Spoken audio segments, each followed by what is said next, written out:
കഴിഞ്ഞ 10 വർഷവും നരേന്ദ്രമോദി ഭരണത്തെ പ്രകീർത്തിച്ച് നിലനിന്ന ഗോദി മീഡിയകളെ തകർത്തെറിഞ്ഞത് സോഷ്യൽ മീഡിയ പ്ലാറ്റ്ഫോമുകളായിരുന്നു.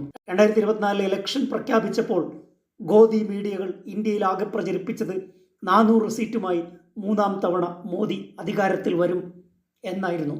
മോദി ഭരണത്തിൽ ജനങ്ങൾക്കുള്ള അസംതൃപ്തിയും രോഷവും വരച്ചു കാണിക്കാൻ തയ്യാറാകാതെ മോദിയും BJPയും പറയുന്ന നറേഷൻ അതിലും വലിയ ഉച്ചത്തിൽ പറയുകയായിരുന്നു ഗോദി മീഡിയകൾ. എന്നാൽ ഇന്ത്യയിലെ യൂട്യൂബ് ചാനലുകൾ സത്യം വിളിച്ചു പറയാൻ തുടങ്ങി, ഗവൺമെൻറ്റിനെ ചോദ്യം ചെയ്യാൻ തുടങ്ങി. ഗവൺമെൻറ് കൊണ്ടുവന്ന ഓരോ കഥകളും പൊളിച്ചെഴുതി ഡിക്റ്റേറ്ററായി മാറാനാണ് മോദി ശ്രമിക്കുന്നതെന്ന് ധ്രുവ് റാത്തി തൻ്റെ വീഡിയോയിലൂടെ വിവരിച്ചു. രവീഷ് കുമാറും ആകാശ് ബാനർജിയും ഉൾപ്പെടെയുള്ള ആളുകളൊക്കെ ചാനൽ തുടങ്ങുകയും യൂട്യൂബ് ചാനലിലൂടെ സത്യം വിളിച്ചു പറയാനും തുടങ്ങി.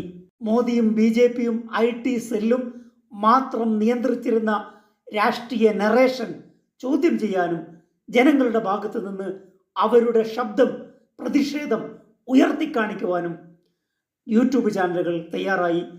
400 സീറ്റ് എന്ന മോദിയുടെ ആ വലിയ സ്വപ്നം തകർത്തെറിഞ്ഞത് ഇന്ത്യയിലെ സോഷ്യൽ മീഡിയ പ്ലാറ്റ്ഫോമുകളാണ്, യൂട്യൂബ് ചാനലുകളാണ്. IT നിയമപ്രകാരം ഇലക്ഷൻ്റെ മുമ്പ് തന്നെ യൂട്യൂബ് ചാനലുകൾക്ക് കൂച്ചുവിലങ്ങിടാൻ ശ്രമിച്ചിരുന്നു. പക്ഷേ IT നിയമം സുപ്രീം കോടതി റദ്ദാക്കിയതോടെ വലിയ പദ്ധതിയുമായി നരേന്ദ്രമോദി മുമ്പോട്ട് വരികയാണ്. CSDS സർവേ പ്രകാരം ഇന്ത്യയിലെ 30% ആളുകൾ വാർത്തകൾക്കും ന്യൂസുകൾക്കും ആശ്രയിക്കുന്നത് ഡിജിറ്റൽ മീഡിയകളെയാണ്. 42% ആളുകൾ TV ചാനലിലൂടെ വാർത്തകൾ അറിയുന്നു. 16% ആളുകളാണ് പത്രത്തിലൂടെ ന്യൂസുകൾ അറിയുന്നത്.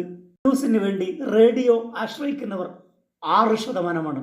നരേന്ദ്രമോദിക്കും BJPക്കും എതിരെ വരുന്ന കണ്ടന്റുകൾ നിയന്ത്രിക്കാൻ പുതിയ ഒരു ഡ്രാഫ്റ്റ് തയ്യാറാക്കിയിരിക്കുകയാണ് BJP.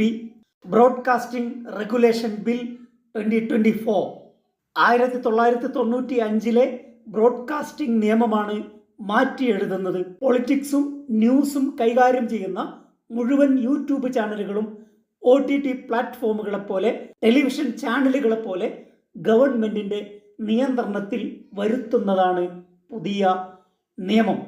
ചെറിയ ചെറിയ യൂട്യൂബ് ചാനലുകൾ പോലും കേന്ദ്ര ഗവൺമെൻറ്റിൽ നിന്ന് ലൈസൻസ് എടുത്ത ശേഷമേ പ്രവർത്തിക്കാൻ പാടുള്ളൂ.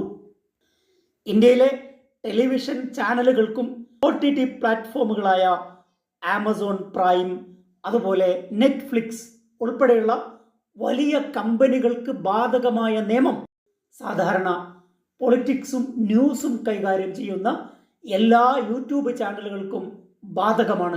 ഇൻസ്റ്റയിൽ പോസ്റ്റ് ചെയ്യുകയാണെങ്കിലും, എക്സിൽ എഴുതുകയാണെങ്കിലും, ഫേസ്ബുക്കിൽ പോസ്റ്റുകൾ ഇടുകയാണെങ്കിലും, നിങ്ങൾ കണ്ടിന്യൂ ആയി രാഷ്ട്രീയം പറയുന്ന ആളാണെങ്കിൽ, ഏത് സോഷ്യൽ മീഡിയ പ്ലാറ്റ്ഫോമുകളിലാണെങ്കിലും നിങ്ങൾ ഡ്രാഫ്റ്റ് ചെയ്യപ്പെട്ട ആ കരട് റിപ്പോർട്ട് പ്രകാരം ഡിജിറ്റൽ ന്യൂസ് ബ്രോഡ്കാസ്റ്റേഴ്സ് എന്ന വിഭാഗത്തിലാണ് വരിക.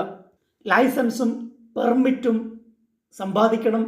നിരവധി പേപ്പർ വർക്കുകൾ ഇതിന് ആവശ്യമായി വരും. നമ്മൾ പബ്ലിഷ് ചെയ്യുന്ന കണ്ടന്റുകൾ ഇവാലുവേറ്റ് ചെയ്യാൻ കഴിയുന്ന ഒരു കമ്മിറ്റിയെ യൂട്യൂബ് ക്രിയേറ്റേഴ്സ് സ്വന്തം ചിലവിൽ നിയമിക്കണം. വിമർശനാത്മകമായ ഉള്ളടക്കം നീക്കം ചെയ്യാനും നിയന്ത്രിക്കാനും ഗവൺമെൻറ്റിന് സാധിക്കും. ബ്രോഡ്കാസ്റ്റിംഗ് റെഗുലേഷൻ ബിൽ 2024 ഇതിൻ്റെ കരട് റിപ്പോർട്ട് വളരെ സ്വകാര്യമായി വാട്ടർ മാർക്കിട്ട് ലീക്ക് ചെയ്യാൻ പറ്റാത്ത വിധം ഗവൺമെൻറ് ഷെയർ ചെയ്തത്.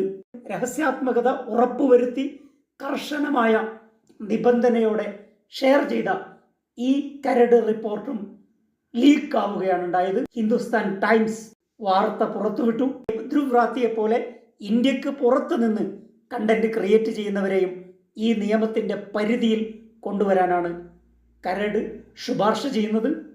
മോദി ഗവൺമെൻറ്റിനെ വിമർശിക്കുന്ന മുഴുവൻ യൂട്യൂബ് ചാനലുകളെയും പൂട്ടിക്കുക എന്ന ഒരൊറ്റ ലക്ഷ്യമാണ് ഈ നിയമത്തിൻ്റെ പിന്നിലുള്ളത്.